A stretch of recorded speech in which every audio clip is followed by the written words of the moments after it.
Selamat siang, Mbak Tari. Iya Mbak Tasa, siang kembali. Gimana kabarnya? Baik, Alhamdulillah Mbak Tasa. Eh, Hari ini kita akan melakukan wawancara. Saya menemani sesi hari ini. Sebelumnya kita mulai, saya menyampaikan bahwa sesi ini akan berlangsung sekitar 10 menitan sampai 15 menit. Pembicaraan kita bersifatnya rahasia. Tugas saya adalah membantu memahami situasi Anda. Silakan apa yang ingin diceritakan. Kayak tentang Banyak sih yang mau diceritain. Pernah melakukan ini nggak dulunya kayak hubungan tuh kayak percobaan bunuh diri gitu?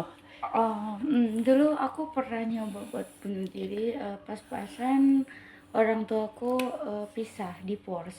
Mmm, Nah, setelah itu aku nyoba buat mungkin karena umurku masih belasan ya, jadi aku nyoba buat cari perhatian, tapi beberapa kali aku coba pun ternyata nggak bisa ngebuat keluargaku balikan gitu. gitu.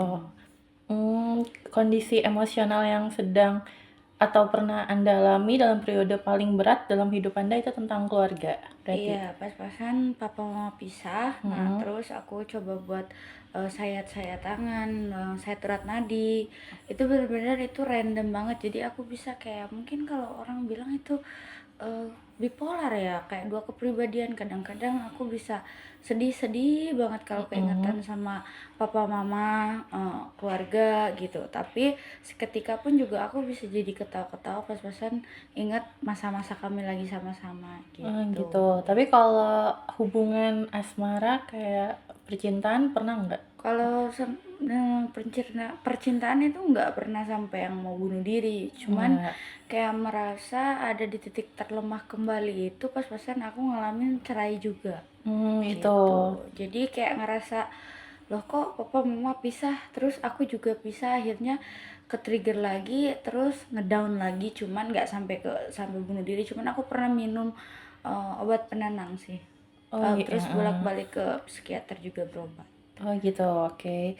Peristiwa atau pengalaman apa yang menurut Anda paling berpengaruh terhadap munculnya perasaan tertekan, putus asa, atau kehilangan harapan?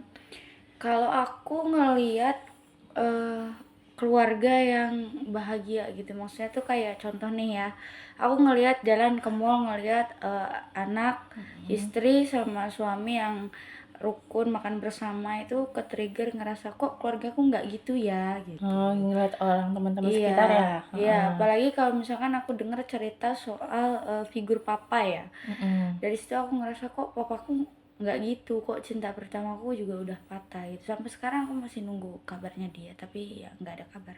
Ya, kayak sabar ya Mbak Tari ya. Iya, Mbak Tasa. Bagaimana Anda biasanya memahami dan memaknai perasaan sedih atau marah, bersalah, atau kecewa yang muncul dalam diri Anda? Memaknainya ya kalau misalkan aku terus-terusan stuck di situ ya aku nggak jalan hidup kan. Berarti berjalan ya Iya, seperti karena kan air. life must go on, jadi ya udah gitu. Ya udah ya udah. Cuman sampai sekarang pun ya tetap aja masih sedih gitu. Oke. Apakah pernah muncul pikiran untuk mengakhiri hidup sebagai Banyak. bentuk pelarian dari kondisi emosional yang dirasakan? Jika bersedia, bagaimana pikiran tersebut muncul dan berkembang? Banyak ya, biasanya itu kalau misalkan kita lagi capek, apalagi misal kerja capek terus kepikiran seandainya gitu kalau misalkan mereka nggak cerai, aku nggak akan ada di titik ini, mungkin masa depanku lebih bagus. Nah, akhirnya aku kepikiran lagi apa aku udahan aja ya, hidup tuh capek banget, berat banget. Seandainya kalau misalkan keluarga aku lengkap, aku nggak kayak gini terus-terusan berakhir, kadang-kadang aku juga suka kepikiran apa aku udahan aja ya, nyerah aja ya sama hidup, Mm, biasanya gitu kalau lagi capek aja. Lagi capek aja ya, tapi sekarang nggak lagi capek kan? Enggak. Nggak. Oke. Jangan. Dalam situasi tersebut, konflik batin apa yang paling sering Anda rasakan antara keinginan untuk bertahan dan keinginan untuk menyerah? Sebenarnya itu kayak 50-50 ya. Kadang-kadang kalau misalkan aku lagi fine-fine aja, keinginan untuk nyerah tuh ya nggak ada sih. Mm-mm. Apalagi kalau ngelihat kehidupan yang sekarang ya. Cuman kalau ya balik lagi kalau lagi capek ya balik lagi. Aku juga kadang mikir kayaknya aku udah nggak bisa deh gitu. Itu kan wajar ya, manusiawi. Iya, manusiawi ya. Iya, iya. Apalagi kayak sekeliling harus saling orang yang sayang, mendukung. Apalagi juga kan lingkungan, kerjaan, temen itu kan juga udah jadi support. Jadi gak ada keinginan untuk mau bunuh diri sih kalau pas-pasan, atau buat nyerah sama hidup kalau pas-pasan situasinya mendukung. Tapi kalau misalkan kerjaan lagi capek, misalkan kadang juga hubungan lagi ruwet sama pasangan, itu juga suka ke-trigger kadang-kadang. Oke. Pengalaman masa lalu misalnya kehilangan, kegagalan, atau pengalaman tidak menyenangkan yang menurut Anda masih mempengaruhi kondisi emosional saat ini? Masih nggak kayak Masih perceraianku sama perceraian orang tuaku sampai sekarang masih menghantui. tapi takut nggak sih kayak buat kenal sama orang baru, ada Takut kayak untuk nikah lagi. ke-trigger gitu? Iya, takut untuk nikah lagi. Beberapa kali aku mau nikah dan gagal karena ya itu tadi, tetap menghantui. Takut cerai Itu lagi. sampai lama, bertahun-tahun? Sampai sekarang aku masih jadi janda ya, udah mau 5 tahun. 5 tahun, mau 6 tahun bahkan.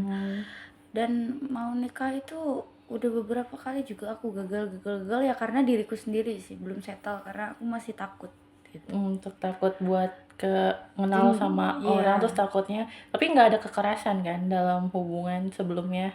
Kalau yang aku cerai itu ada. Tapi dampaknya gimana? Ngaruh nggak di siklis kamu atau sama orang, takutnya nanti cowok ini bakal kekerasan nih sama aku gitu? Iya, ngaruh. Jadi kadang tuh aku jadi lebih mudah marah. Aku lebih mudah marah, aku jadi emosional. Tapi di balik kemarahan gue itu tiba-tiba nanti pas aku sendirian itu aku nangis. Gitu. Yang akhirnya tuh ke pasanganku, misal dia ngomongnya aku marah, pasanganku balik marah, nanti aku nangis, terus aku yang balik mukul. Oh gitu. Jadi aku yang keras gitu. Keras ya. Jadi dampaknya kayak kamu sering emosional ya. Sampai sekarang. Oke. Bagaimana cara Mbak Tari selama ini menghadapi tekanan emosional yang berat? Apakah terdapat mekanisme tertentu yang Anda gunakan untuk bertahan?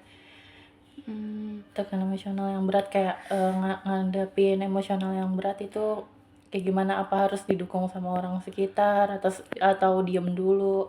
Kadang-kadang tuh aku juga dapat beberapa support kan dari teman gitu, tapi lebih banyaknya itu aku diam sendirian menenangkan diri, karena banyak orang pun yang bicara. Kalau misalkan aku lagi, kasarannya aku lagi kambuh, lebih baik aku nenangin dulu diriku sendiri. Kalau misalkan aku sudah tenang, baru aku bisa berkomunikasi lagi sama yang lain, baru aku bisa mendengarkan pendapat orang lain.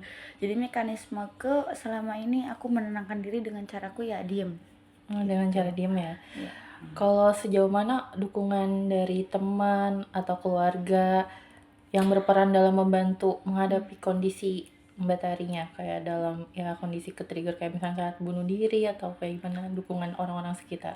Peran besarnya tuh ya tetap di mama sih. Mamamu. Ya ada selalu kata-kata yang nggak pernah aku lupa. Dia itu selalu bilang kalau mama itu ngelahirin kamu bukan untuk jadi yang orang yang kayak gini, dan anak yang mama lahirin itu bukan anak yang seperti ini. Omongan yang kayak gitu udah langsung ngebuat aku kayak balik lagi, oh iya, aku punya mama dan aku gak boleh kayak gini, aku harus ngelawan diriku, hidup lebih baik untuk mamaku. Gitu. Iya. Menurut Mbak Tari, apa kebutuhan emosional terdalam yang belum terpenuhi dan mungkin berkaitan dengan perasaan ingin mengakhiri hidup tersebut? Kebutuhan sampai sekarang mungkin aku butuhnya tuh ketemu papaku ya, biar aku tahu. Mungkin kalau setelah aku tahu, Emang udah lama?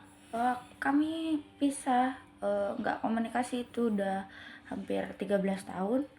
Nah mungkin kalau misalkan aku udah ketemu dia, penjelasan kenapa dia memutuskan hubungan antara anak dan ayah, mungkin nantinya itu jadi aku tidak bertanya-tanya kenapa aku hidup kayak gini, kenapa aku dibuang dan bla bla bla bla bla. Mungkin kalau misalkan aku udah ketemu dia, aku nggak akan dan semua jawaban dari pertanyaanku tuh ada jawabannya, mungkin aku nggak akan kayak gini lagi, dan aku akan hidup lebih baik kayaknya ya.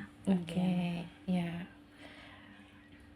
Kedepannya Mbak Tari terhadap diri sendiri dan kehidupan yang akan datang, apabila kondisi emosional ini dapat dipahami dan ditangani dengan lebih baik, gimana kedepannya? Kedepannya itu aku mau buat terhadap diri sendiri gitu, ke depannya mau kayak gimana? aku mau berhenti nyiksa diriku sendiri. Aku mau hidup teratur, tidur teratur, olahraga teratur, dan makan teratur. Karena pola hidupku ini kadang-kadang bahkan aku sampai bisa 2 hari tuh aku nggak tidur. Aku mikirin kenapa ya aku ada di titik ini. Nah, Udah Mac berarti. ya terus Iya, aku mau hidup teratur, terus tuh aku mau menjalani kehidupan yang selayaknya orang normal gitu. Karena berhari-hari nggak tidur atau tidur pagi terus tuh capek. Yang akhirnya jadi makanku nggak teratur, terus tuh aku nyakitin diriku sendiri, fisik maupun mental dan pikiran ya. oke. Nah, kalau misalkan sudah ditangani, aku mau menjalani kehidupan pola yang normal aja, kayak pola tidur aja. Karena aku benar-benar kesiksa dari segi tidur sih, aku nggak bisa istirahat. Hampir 13 tahun ini aku nggak bisa istirahat. Dengan tenang, banyak kayak Istirahat dengan gambaran. tenang mati ya. Minta Iya, maksudnya tuh kayak tidur. bikin yang nyaman gitu ya lah.